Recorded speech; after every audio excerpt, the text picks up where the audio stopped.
Admiral Jack Morrison stood in the great hall of the Galactic Council on Nexus Prime and felt anger burn in his chest like fire. Around him sat representatives from 47 different alien species, each one looking down at the humans who had protected them for 50 long years. The massive chamber gleamed with crystal walls and floating platforms, a display of wealth built on the backs of human soldiers who had died defending these same aliens. Counselor Zeftar of the Hegemony rose from his golden platform, his four arms spread wide as he addressed the assembly. His voice carried across the hall with mechanical translation, making his words clear to all species present. "The humans serve their purpose well enough," he said with a dismissive wave of one clawed hand. "They are useful pets who fight our battles and die for our causes, but they should not expect to sit at the table with their betters." Morrison felt his aide, Kate Sullivan, tense beside him. Her hand moved to the communication device at her belt, where urgent messages had been coming in all morning. Reports of riots on 3 different worlds, human colonies being attacked, children being spat upon in the streets, all because these alien overlords had spent decades treating humanity like trained animals. The Admiral looked around the chamber at faces that showed every emotion except respect. The bird-like avians preened their feathers in boredom.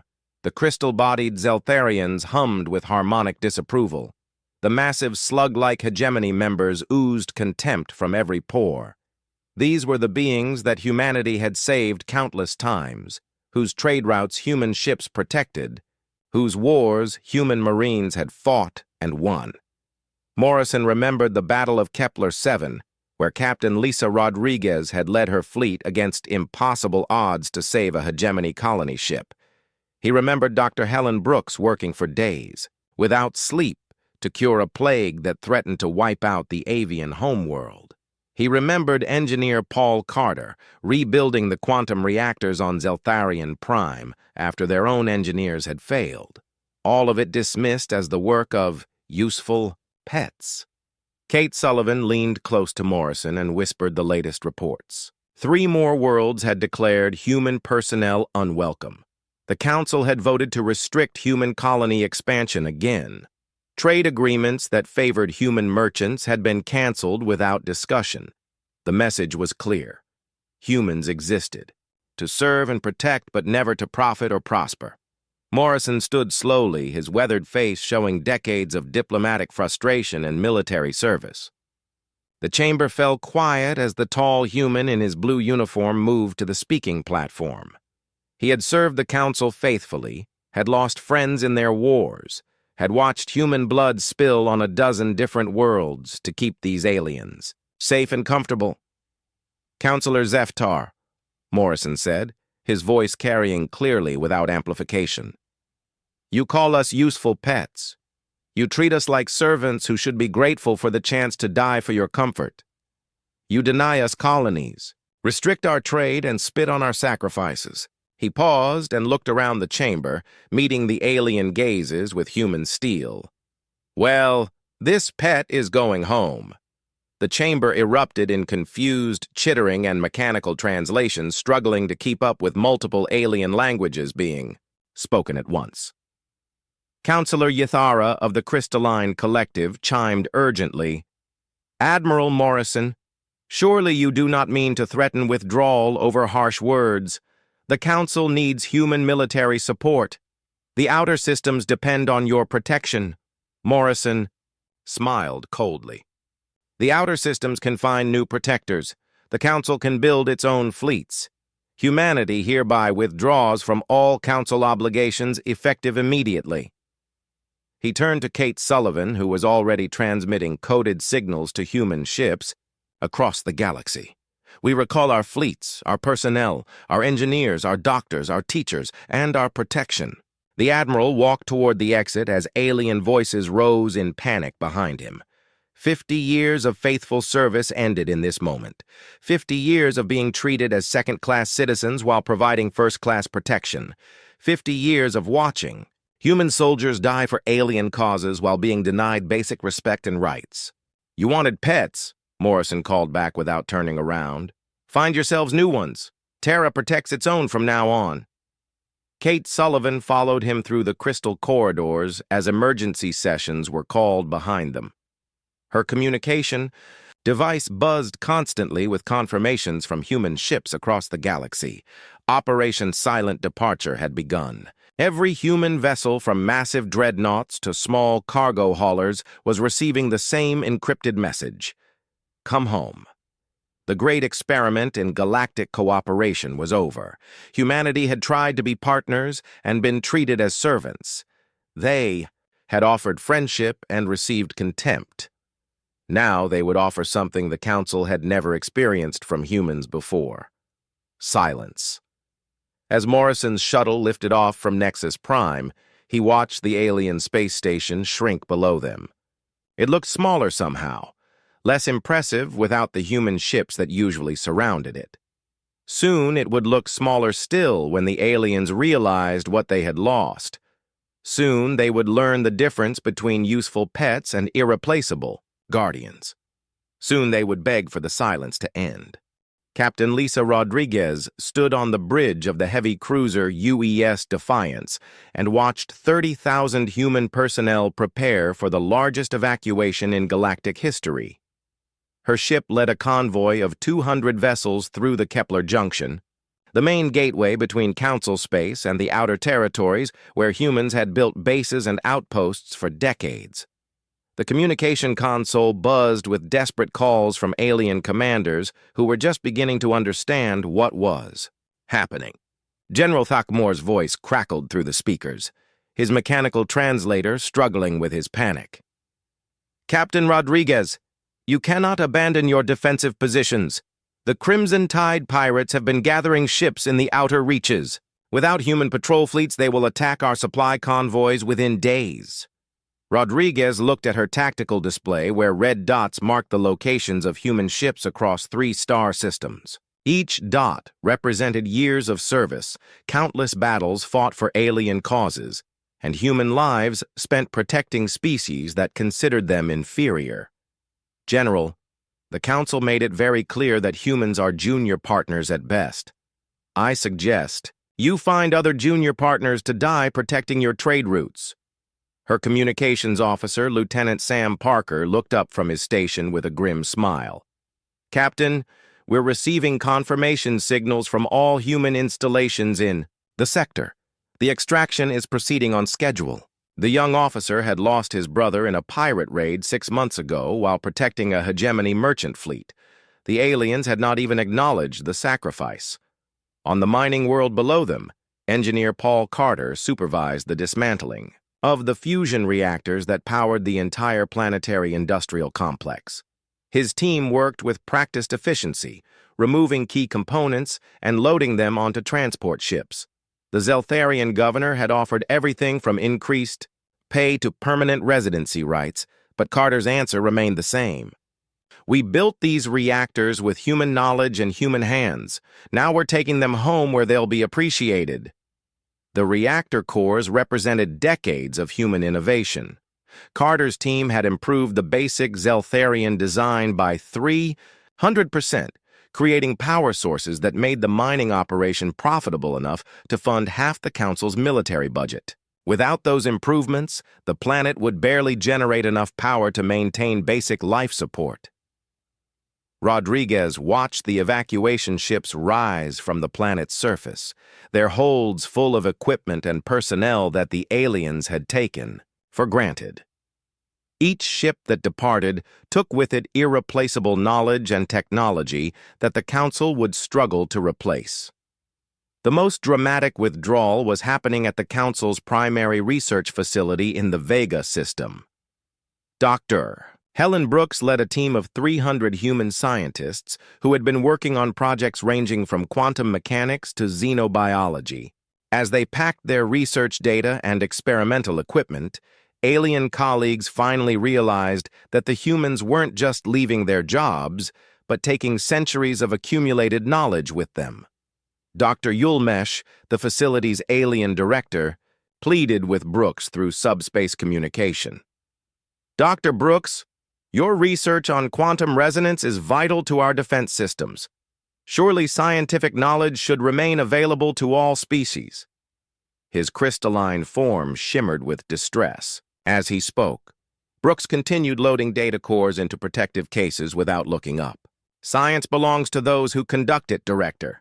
For 50 years, humans have shared our discoveries freely while being excluded from decision-making positions. We're done sharing with people who don't want us as equals. The quantum research alone represented humanity's greatest contribution to galactic science. Human scientists had revolutionized energy production, faster-than-light travel, and defensive systems.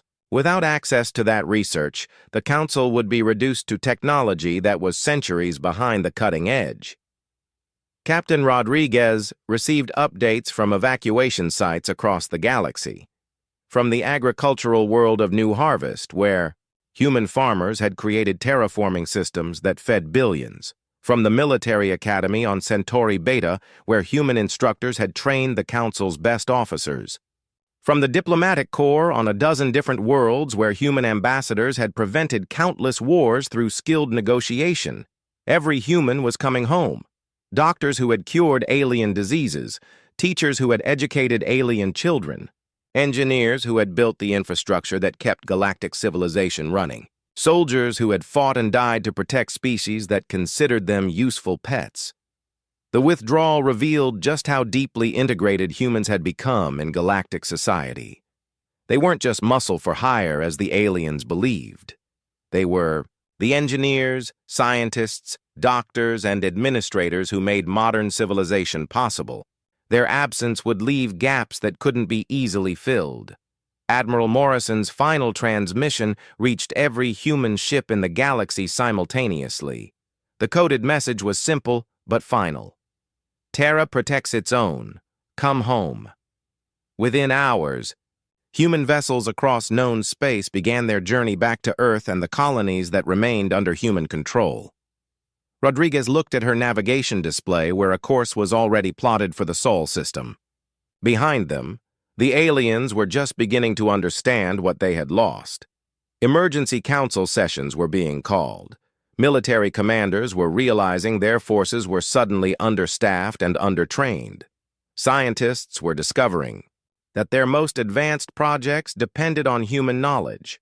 The Great Exodus continued for months as human ships traveled the long routes back to Earth. Some carried refugees from mixed colonies where humans could no longer live safely. Others transported entire research facilities and industrial complexes that humans had built in council space. All of them carried the message that humanity was done being treated as servants by those they had served so faithfully. As the UES Defiance jumped to faster-than-light travel for the final leg of its journey home, Rodriguez recorded her final log entry from council space.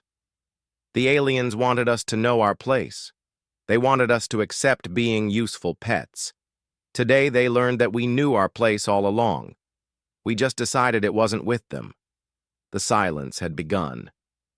6 months after the last human ship disappeared into hyperspace, Counselor Yathara noticed the first signs of decay in the great station of Nexus Prime. The crystalline corridors that had gleamed with perfect light now showed patches of dimness, where maintenance systems struggled to function properly. The atmospheric recyclers hummed with an irregular rhythm that hadn't been there when human engineers maintained them. Yathara approached her aide with growing concern. "The environmental systems are operating at only 70% efficiency," she chimed through harmonic frequencies. "The human maintenance teams optimized these systems far beyond their original specifications. We cannot replicate their modifications, and the original blueprints no longer match the actual equipment." The aide's crystalline form flickered with worry. "Should we contact the human government about technical support contracts?" he asked hesitantly. "The Council has forbidden any official contact with Terra," Yathara replied with a sound like breaking glass. "Pride prevents us from admitting we need them."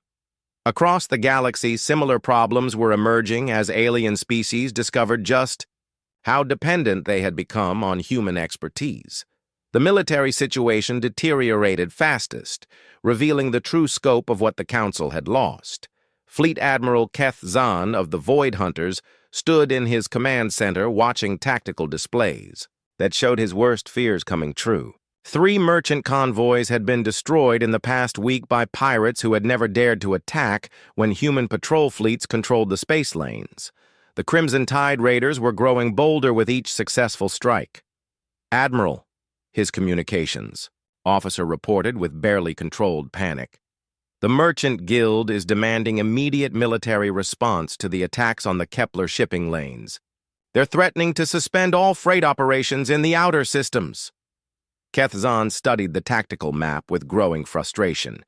His fleet consisted of ceremonial vessels designed for patrols and diplomatic escorts, not serious combat operations. The Council had relied on human military doctrine, human tactics, and human firepower for so long that their own forces had become little more than a police force. "Deploy the 3rd Battle Group to Kepler," he ordered reluctantly, knowing his ships were inadequate for the mission. "And pray the pirates don't realize how outmatched we are." The Battle of Merchant's Gate 3 days later proved his fears justified. Admiral Keth Zahn's forces outnumbered the Crimson Tide raiders 3-1, but without human tactical coordination and combat experience, the engagement became a chaotic disaster. The pirates escaped with minimal losses and enough captured cargo to fund expansion of their operations. On the agricultural world of New Harvest, the problems were more subtle, but equally devastating. Chief Administrator Velthor watched his agricultural monitoring displays with growing alarm as crop yields dropped week by week. The terraforming systems that human specialists had maintained were failing in ways that the remaining alien staff couldn't understand or prevent. "The soil chemistry is changing," reported his chief agricultural officer, a nervous avian who had worked alongside human farmers for years. The humans maintained a delicate balance between atmospheric processors, bacterial cultures, and mineral supplements. Without their constant adjustments, the entire ecosystem is becoming unstable. Velthor had tried to contact the Human Agricultural Council for advice, but Terra's borders remained sealed to all official communication. The planet that had fed 12 billion people across 3 star systems was slowly becoming incapable of supporting even its own population. The communication networks that connected the galactic civilization began showing strain as well. Human. Technicians had maintained the quantum relay stations that enabled faster-than-light communication across vast distances. Without their expertise, signal quality degraded and transmission delays increased daily. Counselor Zeftar, whose words had triggered the human exodus, found himself struggling to coordinate council responses to the growing crises. Emergency. Sessions were called, but took days to organize as communication failures prevented timely contact with member worlds. The efficient government that had once ruled 47 star systems was becoming a bureaucratic nightmare. "We must consider reaching out to the human government," suggested Counselor Yathara during one particularly difficult session. "Unofficial channels, perhaps through neutral traders." Zeftar's 4 arms gestured dismissively, though his confidence was clearly shaken. "The Council does not beg inferior species for assistance. We will solve these problems with our own resources and expertise." But those resources were proving inadequate to the challenges they faced. The quantum computers that processed Council administrative data had been built using human theoretical frameworks that alien scientists couldn't fully understand. As components failed, replacement parts didn't function correctly because the underlying mathematics was beyond current Council knowledge. Trade routes that had operated smoothly for decades now required massive security escorts that the Council couldn't provide. Independent merchants began avoiding Council space entirely, taking their business to neutral systems or the mysterious closed borders of human territory where trade ships were rumored to receive excellent protection. The hegemony colony of New Prosperity sent desperate requests for help when their fusion reactors began failing. The power systems that Paul Carter's team had designed were too complex for local engineers to maintain. Without reliable power, the colony's life support systems couldn't function properly and evacuation became necessary. President Chen Wei of Earth received daily intelligence reports about the deteriorating situation in Council space. Her advisors recommended limited humanitarian aid, but her orders remained firm. Let them solve their own problems. When they're ready to treat us as equals instead of servants, they know where to find us. The first unofficial contact came through a neutral trader captain named Jake Williams, who operated outside Council authority. A desperate hegemony governor offered massive payment for technical assistance with failing infrastructure. Williams delivered the message to Earth, but returned with a simple response. Terra is not accepting service contracts at this time. Similar messages arrived weekly as the Council's problems multiplied. Each request was politely declined with the same neutral language that revealed nothing about human intentions or willingness to negotiate. By the end of the first year, the cracks in galactic civilization had become visible fractures. Entire star systems were considering independence rather than dealing with the Council's inability to provide basic services.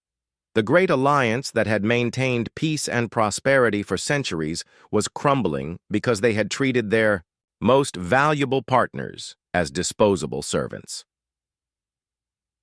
In the silence left by human withdrawal, the Council was learning a harsh lesson about the difference between leadership and dominance, between partnership and exploitation.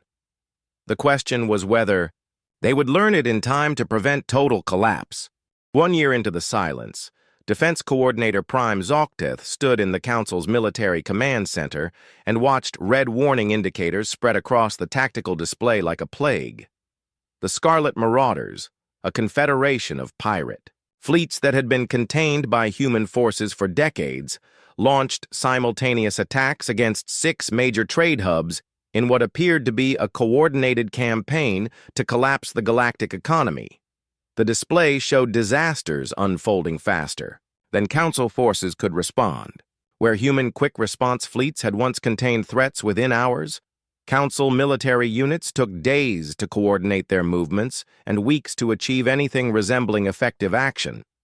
The aliens had forgotten how to fight their own battles. Coordinator, his aide reported with trembling voice. Admiral Renthok requests immediate reinforcement at Meridian Gate. His fleet is outnumbered, but he believes he can contain the pirates if we can get additional ships to his position. Within 12 hours, Zokteth studied the deployment map with growing despair. The nearest available Council fleet was 18 hours away at maximum speed. The communication delays caused by failing relay systems meant orders took hours to transmit and confirm. The efficient military machine that humans had built and maintained was revealing itself to be completely dependent on human expertise. "Send what we have," he ordered, knowing it wouldn't be enough.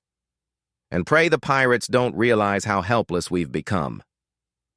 The Battle of Meridian Gate became a symbol of the Council's new reality when Admiral Renthok commanded a fleet 3 times larger than the attacking pirates but couldn't achieve victory. Without human tactical doctrine, coordination protocols, and combat experience, the engagement devolved into a chaotic melee where individual ship captains fought separate battles instead of coordinated fleet actions.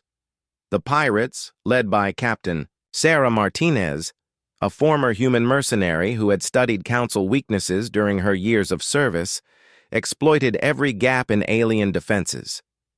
She had watched human forces protect Council shipping for decades and knew exactly how dependent the aliens had become on human military support. "Target their command ships first," Martinez ordered her raider captains over encrypted communications. "These aliens never learned to fight without their human protectors. Take out their coordination and they'll fall apart like amateur pilots." Her prediction proved accurate when Admiral Renthok's flagship was crippled in the opening minutes of battle. Without central command, Council forces scattered and fought defensively, while the numerically inferior pirates achieved their objectives and escaped with minimal losses. The captured cargo included enough advanced technology and rare materials to fund pirate operations for years. Dr. Yulmesh faced a different but equally devastating crisis in the research laboratories of Nexus Prime, the quantum resonance chambers that powered the station's primary computer systems had been built using theoretical frameworks developed by human scientists. As critical components began failing, the alien research teams discovered they couldn't replicate technology they had, used daily for decades. The quantum field generators are operating outside normal parameters, his assistant reported, while reviewing diagnostic data that made no sense according to Council physics textbooks. The humans modified the basic design so extensively that our original blueprints are useless. We're essentially trying to repair technology we don't understand. Yulmesh had spent his career believing that alien science was superior to human knowledge. The revelation that human theoretical physics had advanced far beyond Council understanding was both humbling and terrifying. Without the quantum computers, administrative functions that governed 47 star systems would collapse within weeks. The agricultural crisis deepened catastrophically when the planet Verdant suffered complete terraforming failure. The delicate atmospheric processors and soil chemistry systems that human specialists had balanced for 15 years finally reached critical cascade failure. Dr. Helen Brooks had predicted this exact scenario in her final report before departure, warning that the terraforming systems required constant expert maintenance to prevent ecological collapse. Administrator Velthor watched in horror as atmospheric readings spiraled beyond acceptable parameters. The bacterial cultures that maintained soil fertility died off as chemical balances shifted. Crop failures spread across entire continents as the carefully maintained ecosystem crashed without human intervention. How long before total atmospheric failure? He asked his science officer, though he dreaded the answer. 3 weeks at current degradation rates, came the reply. After that, the planet becomes uninhabitable for most oxygen-breathing species. 2 billion refugees fled Verdant in the largest humanitarian disaster in galactic history. Council worlds that were already struggling with their own infrastructure problems couldn't absorb the massive population displacement. Refugee camps sprouted on dozens of planets, creating social unrest and economic strain that further destabilized the galactic government. Captain Sam Parker monitored these developments from her command post on Luna Station, where human border patrol forces maintained strict quarantine of Earth and its colonies. Her communication arrays intercepted desperate Council transmissions requesting everything from medical supplies to technical expertise, but her orders remained unchanged: maintain the blockade and let the Council solve its own problems. Captain, her communications officer reported, we're receiving another priority transmission from the Hegemony Emergency Council. They're offering a 10 billion credit payment for temporary technical assistance with their failing power grid. Parker reviewed the message without emotion. The same aliens who had called humans useful pets were now offering fortunes for basic engineering support. Standard response, Lieutenant. Terra is not accepting service contracts from Council members at this time. The economic situation deteriorated as trade routes became too dangerous for merchant traffic without human protection. Independent cargo, captains who had relied on Council military escorts found themselves defenseless against increasingly bold pirate attacks. Many began avoiding Council space entirely, conducting business through neutral systems or the heavily protected trade zones that mysterious human merchant fleets had established in previously empty sectors.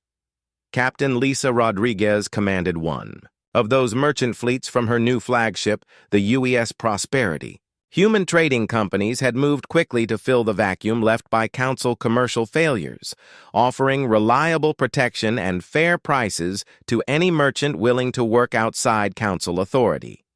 Captain, her trade officer reported with satisfaction. We've received 43 applications this week from alien merchants requesting to join our protection convoys. The Zeltharian Crystal Merchants Guild is offering exclusive contracts if we'll guarantee safe passage to the Outer Rim. Rodriguez smiled as she approved new trade agreements that benefited human companies while providing services the Council could no longer deliver. The galaxy was learning that human protection was worth any price when the alternative was economic collapse and pirate raids. The cascading failures revealed the true scope of human integration into galactic civilization. They hadn't been junior, partners, or useful pets as the Council claimed. They had been the engineers, scientists, military specialists, and administrators who made modern galactic society possible. Their absence left gaps that couldn't be filled by alien expertise alone. Emergency sessions of the Council devolved into desperate finger-pointing as member species blamed each other for the crisis, while carefully avoiding mention of the humans, whose departure had caused it. Pride prevented them from admitting their mistake, but reality was forcing them toward a conclusion they didn't want to accept. The galaxy was discovering that silence from humans was more devastating than any weapon they had ever faced. 2 years of silence had transformed the galaxy into something the Council no longer recognized or controlled. Emergency Chancellor Vel Nara stood before a nearly empty council chamber where only 19 of the original 47 member species maintained active representation. The others had either collapsed into chaos, declared independence, or been conquered by the expanding pirate confederations that now controlled vast regions of space. The Great Alliance that had ruled the galaxy for centuries was crumbling faster than anyone had imagined possible. Vel Nara's own species, the proud crystalline collective, had lost 12 colonies to separatist movements in the past 6 months. Without human peacekeeping forces to maintain order, rebellions erupted wherever local populations decided they could govern themselves better than the incompetent council. "We must face reality," Vel Nara announced to the sparse assembly, her harmonic voice carrying defeat and desperation. The humans were never our servants or junior partners. They were the foundation upon which our entire civilization was built. Without them, we are witnessing the collapse of everything we claimed to rule. Councillor Zeftar, whose arrogant words 2 years earlier had triggered the human exodus, now sat diminished and broken in his ceremonial chair. The hegemony that he represented had lost half its territory to civil wars and pirate raids. His own homeworld was under siege by rebels who refused to accept council authority over their lives. "Perhaps," Zeftar said quietly, his 4 arms trembling with age and stress. "We should have listened when they asked for respect, instead of demanding their service." The military situation had deteriorated beyond crisis into complete disaster. The Void Devourers, an ancient enemy that had been contained beyond the galactic rim by human battle fleets for 30 years, emerged from the dark space between galaxies with a hunger for inhabited worlds. Their dark ships moved like shadows through star systems, consuming entire planets and leaving nothing but empty space behind. Defense Coordinator Zalkteth received reports of Void Devourer attacks with growing terror. The ancient enemy had feared only human military might and had remained in hiding as long as human fleets patrolled the galactic borders. With those guardians gone, the Devourers saw opportunity to feed on the chaos that had replaced galactic order. 3 more systems have gone silent in the past week, his aide reported with barely controlled panic. The Void Devourers are moving deeper into inhabited space, and our fleets cannot stop them. They seem to know exactly where our defenses are weakest. The Council's ceremonial military forces proved utterly inadequate against an enemy that had been preparing for this moment for decades. Human battle doctrine had kept the Void Devourers contained not through superior numbers, but through tactical superiority and coordinated fleet actions that the Council could no longer execute.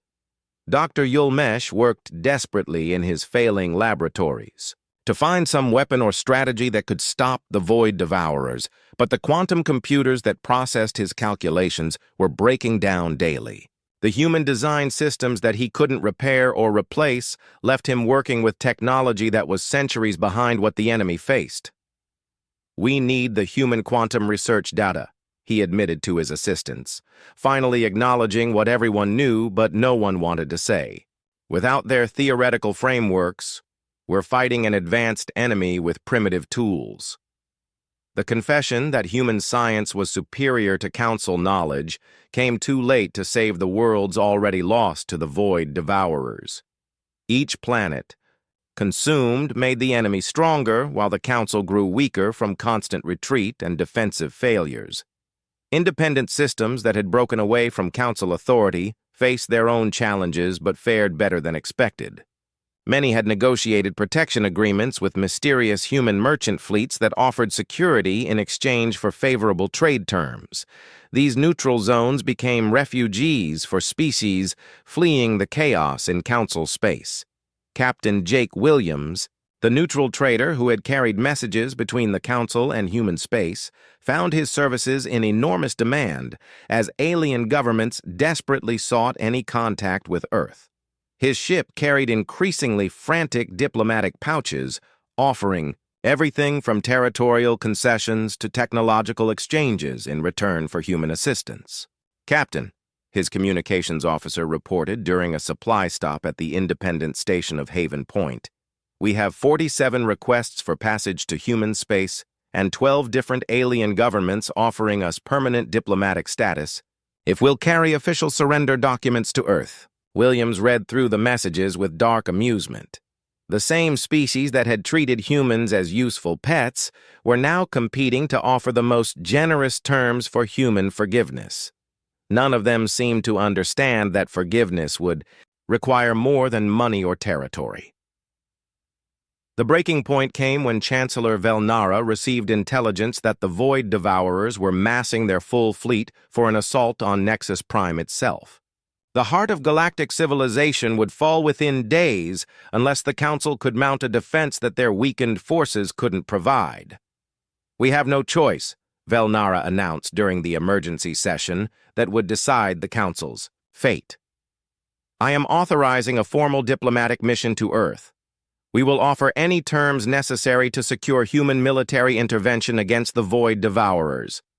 The decision to officially beg for human help represented complete abandonment of the pride that had caused the crisis. Former enemies of humanity now volunteered to serve on the diplomatic mission, knowing they would have to kneel before the species they had once dismissed as inferior. Ambassador Nina Foster received the Council delegation at the newly constructed diplomatic station in Sol System's asteroid belt. The massive facility demonstrated human industrial capacity that had expanded dramatically during their 2 years of isolation. The aliens who had once controlled galactic commerce now entered human space as supplicants seeking salvation. The delegation included Chancellor Velnara herself, along with representatives from every surviving Council species. They had come to surrender to the humans they had spent decades underestimating and abusing. "Ambassador Foster," Velnara began with harmonic tones that conveyed absolute submission, "the Galactic Council formally requests immediate military assistance against the Void Devourer invasion. We are prepared to offer any terms you consider appropriate for human intervention." Foster studied the alien delegation with professional courtesy that couldn't hide her satisfaction at seeing former oppressors reduced to beggars. "You may present your proposal, Chancellor. However, I should inform you that humanity's priorities and conditions have changed considerably during our absence from galactic affairs. The Council had come to surrender, but they would discover that surrender to humans meant accepting a new galactic order where the useful pets had become the masters. The silence was about to end, but not on terms the Council would have ever imagined possible. The negotiations took place aboard the UES Concordia, a massive diplomatic vessel that served as humanity's mobile embassy in the Sol system. The ship itself sent a clear message about human priorities, sleek, powerful, and built with technology that seemed decades ahead of anything the Council possessed. Chancellor Velnara and her delegation sat across from President Chen Wei and Admiral Morrison in a conference room that radiated quiet authority. The terms that President Chen presented shocked the assembled aliens into stunned silence. Human. Space would remain completely autonomous, with closed borders that opened only at human discretion. All future military operations in Council space would require human command authority and strategic oversight.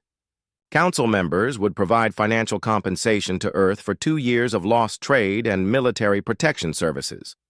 Most significantly, humanity would hold permanent veto power over all Council decisions affecting galactic policy. These terms essentially establish human hegemony over galactic civilization, protested Councillor Yithiara, her crystalline form flickering with distress. You are demanding that we accept human dominance in exchange for protection. President Chen's response came with calm finality that left no room for negotiation. Chancellor, your civilization had 50 years to treat humanity as equal partners in galactic affairs. You chose instead to treat us as useful servants who should be grateful for the opportunity to die protecting your interests. Now you have discovered that your entire way of life cannot survive without us. Admiral Morrison leaned forward across the polished table where holographic displays showed the current military situation.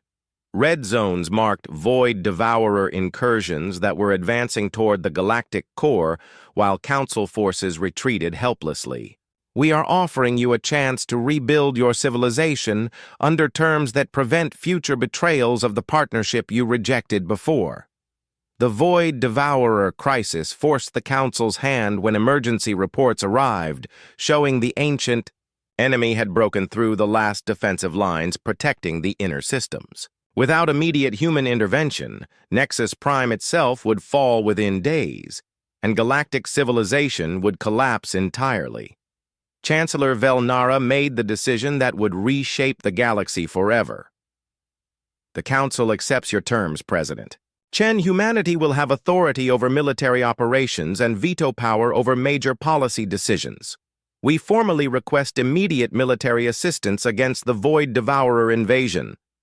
Admiral Morrison smiled grimly as he activated his communication systems. All human fleets, this is Admiral Morrison. Operation Silent Guardian is now active. Proceed to designated coordinates and engage the Void Devourers with full authority. Show them why they feared us enough to hide for 30 years. Captain Lisa. Rodriguez received her orders aboard the newly commissioned UES Retribution, the flagship of the reformed Terran Expeditionary Fleet. Her ship was one of dozens that had been built in secret during humanity's 2-year isolation, incorporating technological advances that made them superior to anything the Council had ever fielded. All ships, form battle formation, Rodriguez commanded as her fleet emerged from hyperspace at the edge of Void Devourer territory. Let's remind these creatures why they stayed hidden while humans protected the galaxy. The Battle of Shadows. Edge demonstrated the vast gap between human military doctrine and Council capabilities. Rodriguez's fleet used coordination and tactics that the aliens couldn't follow, striking with precision that devastated Void Devourer formations. The ancient enemy that had seemed unstoppable against Council forces retreated in confusion when, faced with the military expertise they had learned to fear. Within weeks, human fleets drove the Void Devourers back beyond the galactic rim where they belonged. The campaign revealed technological and tactical superiority that left Council military officers studying human battle recordings like students learning from masters. Dr. Helen Brooks returned to her research with new facilities and unlimited funding as Earth established the Galactic Science Institute. Her team began sharing human knowledge again, but only with species that proved their commitment to the new partnership through actions rather than words. The quantum resonance research you requested will be provided to Council institutions. Brooks informed Dr. Yulmesh during their first meeting since the Exodus. However, all advanced research will be conducted under human oversight to ensure proper application and prevent future dependency. The new galactic order took shape rapidly, as human administrators, engineers, and military officers assumed leadership positions throughout Council space. Trade routes protected by human fleets prospered, while areas that rejected human authority faced continued pirate raids and economic instability. President Chen established the new power structure from her office on Luna Station, where representatives from across the galaxy came seeking audiences with the species they had once dismissed. The council chambers on Nexus Prime displayed the Terran Federation flag alongside traditional council emblems, making clear who held ultimate authority. The FAR galaxy is more stable now than it has been in decades, Chen reported to the Human Senate during her quarterly address. Species that accept partnership with humanity receive protection and prosperity. Those who reject our authority face the chaos they created when they drove us away. 5 years after the silence began, Councillor Zeftar stood in the rebuilt council chambers and reflected on the transformation his words had caused. The hegemony that he represented now competed with other species for human approval and protection. The aliens who had once looked down on humanity now sent their best students to human universities and sought human validation for major policy decisions. His personal quarters overlooked the busy spaceport where human ships arrived daily carrying trade goods, technical specialists, and military personnel. The sight reminded him constantly of his mistake in calling humans useful pets when they had been irreplaceable guardians all along. Admiral Morrison reviewed reports from across human space in his final log entry as Supreme Military Commander. Colonies were expanding into previously dangerous sectors, now protected by human fleets. Technology development had accelerated dramatically during the isolation period. Humanity's position as the dominant galactic power was secure for generations to come. They demanded silence from humanity and received exactly what they asked for. Morrison wrote in his personal journal, "In that silence, they learned the difference between servants and guardians, between junior partners and essential allies. The galaxy is safer because they finally understand who really kept them safe. All along, the Council had survived their crisis, but the balance of galactic power had shifted permanently. Humanity's strategic withdrawal had accomplished what decades of diplomacy could not: respect for human capabilities and acceptance of human leadership. The species from the small blue world had chosen silence over submission and emerged as the unquestioned masters of galactic civilization. The useful pets had become the owners, and the galaxy was learning to appreciate the difference between partnership and charity. The silence had ended, but its lessons would echo through eternity.